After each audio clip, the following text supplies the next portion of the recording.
And the discipline in federal Labor ranks has long been fragile, but is it now breaking down? That's one interpretation you can place on Joel Fitzgibbon's joke yesterday on national television. I brought the manual with me. I'll see what it says.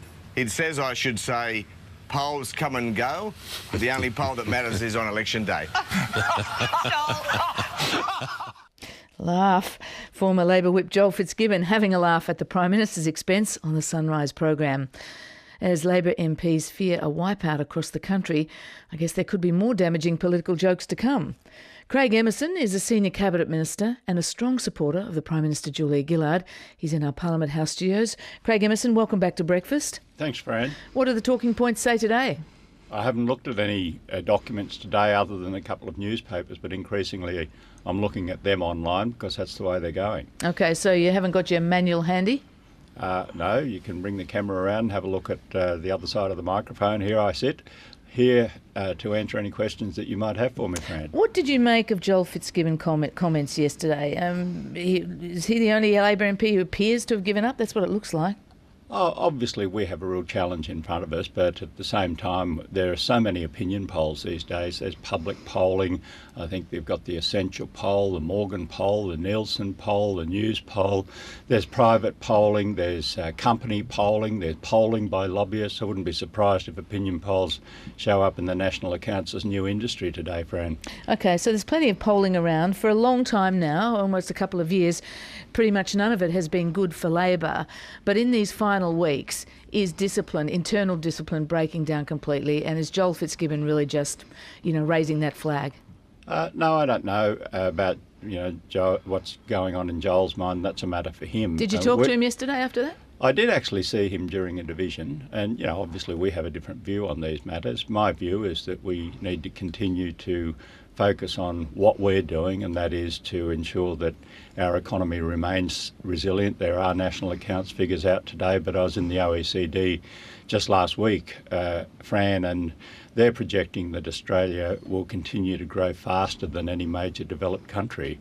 I mean, we've got a pretty resilient economy where we've created 900,000 jobs when the rest of the world has lost 28 million jobs. So a resilient economy, and the big debates, the real debates are about better schools, the funding that we're offering to states such as Queensland, which at this stage are rejecting those offers because they're happier to keep Mr Abbott and look after his career than they are after the careers of kids.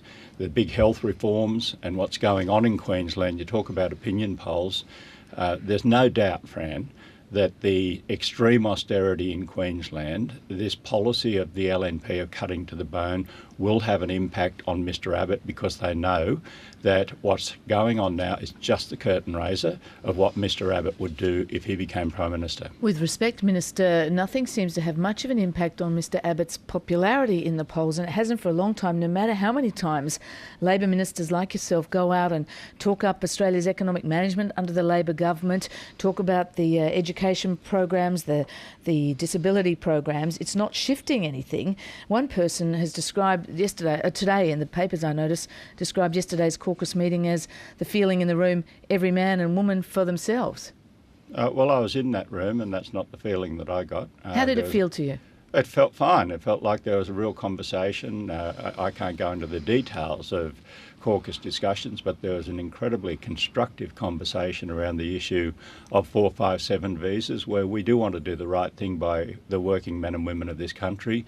Those visas do have a valuable role, but the idea is to put Australians first, and if those jobs aren't available here in Australia for Australians, then of course you can use 457 visas. That was how they were designed. That's how we want to keep them. The one issue that was raised in caucus, and we all know about it, is from a Labor backbencher Laurie Ferguson. His seat of Werriwa is in Sydney's west. He stood up and said to the Prime Minister, Labor is dead in Western Sydney. No, he didn't. He said, Labor is dead in Western Sydney unless the Prime Minister does something about asylum seeker. That's what he said, isn't it? Well, you said that he said Labor is dead in Western Sydney. He did not say that. But yes, Laurie made strong statements inside and outside the caucus about the vexed issue of asylum seekers. Obviously, we would prefer that people weren't arriving by boat. It is a vexed issue. for both sides of politics, Fran. The fact is the coalition has a slogan, but it doesn't have an alternative plan, as revealed by Julie Bishop having to go into the Parliament and effectively mislead the Parliament into asserting that she never claimed that there is an understanding between the Indonesian government and the coalition on towing back the boats. That is what she sought to create in an interview with the Guardian newspaper. No such understanding exists. I know that for a fact. I talked to Indonesian ministers too, and Julie Bishop had to backtrack on that, yet they still say they will tow back boats, and the Indonesian government understands that it does not. It would regard that as a very hostile act indeed. Just on those comments from the Shadow Foreign Minister, there was a suggestion you were threatening that her statements to the House of Reps should be referred to the Parliamentary Privileges Committee. Are you going to move on that? I did. She has been referred? I already asked the Speaker to have a look at that and make a decision on whether it should be referred to privileges. As I understand, Laurie Ferguson's point was that Labor hasn't really explained enough that this issue, as you described, is a difficult issue. It's not a simple issue that one side or other can solve. Do you think the Prime Minister can make any impact on the sentiment in somewhere like Western Sydney, which is what Laurie Ferguson was speaking for, on this issue? What should she be doing? What can she be doing with 100 or so days left? Well, there's no doubt that when the Prime Minister visits particular parts of Australia, she has a positive impact, and she can only be at so many places in so many days of the week. But when she has visited Western Sydney, when she has visited Logan City in my electorate, no doubt it's true in other parts of Australia, people are impressed by Prime Minister Julia Gillard. She's doing as much as that as is humanly possible. We've still got the end of this sitting week and then 2 more sitting weeks of Parliament. But the Prime Minister is out there explaining Labor policies, explaining the differences, explaining the risks that the country faces under Mr Abbott, because he's just not up to it. The time for slogans is over. The time for alternative policies is with us. And when we look at those alternative policies, we know he is a risky proposition. And the way that the LNP is doing this curtain-raising effort for him in Queensland is having an effect. On the way that people view Mr Abbott in Queensland. I can speak with more authority on Queensland, Fran, and I know that the people of Queensland are very worried about an Abbott government cutting deeper, cutting to the bone, having had the experience, which is reaffirmed yesterday in the Queensland budget, that LNP governments just cut to the bone with extreme austerity. What it's done in Queensland is flattened the economy, flattened confidence, and that has meant that their cherished quest for a budget surplus has been put back. And I remember Mr Abbott saying, oh, well, hold on, there's not a revenue problem. That's exactly what Mr Newman is saying. There is a revenue problem, but he's dealing with it by ever deeper cuts. That sort of austerity is not working in Europe. It's not working in Queensland, yet that's Mr Abbott's prescription for Australia. It's 13 minutes to 8 on breakfast. Our guest is the Cabinet Minister, Trade Minister, Craig Emerson. Minister, with the polls as set as they seem to be, 2 more sitting weeks, we go to an election in just over 3 months. Is Labor now looking at a rout of its future generational talent? People suggest in Western Sydney Chris Bowen will go, Jason Clare could go, Ed Husick could go. These are, part of Labor's talent pool for the future. Is Labor into disaster planning now? Of course not. And I can say this, that the opinion poll that was released yesterday will not reflect the outcome of the election held in September.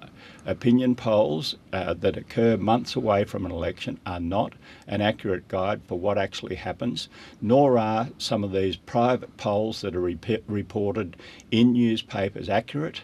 The situation in Queensland is considerably better, far better than has been indicated in some of these polls. I won't go into the detail of that, but I can confirm that the people of Queensland are extremely worried that Mr Abbott will just go far further than Mr Abbott in cutting, than Mr Newman in cutting to the bone. Now that is a particular consideration in Queensland. Sure, I understand that. It means that we are in a considerably stronger position in Queensland than is being portrayed in the media through leaked polling. It's not our polling. I don't know whose polling it is, but the situation in Queensland is considerably stronger. There does seem to be some planning going on. There a report today that Sam Dastyari from New South Wales, Labor Party Secretary, will go into Bob Carr's seat after the Senate seat after the election. Yeah, and I've seen that denied, and you can be absolutely assured there'll be more reports like this, there'll be more rumours, and we don't spend any time on them, Fran. We don't spend any time on them. We've got the great education reforms to properly resource our classrooms, teachers and kids for generations to come. And we've got an Abbott opposition that is determined to deny kids in Australia the benefit in the Asian century of being able to compete against other kids in Asia for the splendid array of career opportunities on offer. Okay. Now, they are the big issues. That's what people are actually interested in talking about, in us talking about, not this plethora of opinion polls, public polls, private polls, secret polls, all of this sort of stuff. They want to know that the government is focused on the issues that are relevant to them, and they are health, education and a strong and resilient economy, and the alternative, a very risky proposition that would flatten the economy, probably drive it into recession. Okay, Craig Emerson, thank you very much for joining us. Okay, thanks, Fran. RN, your world unfolding.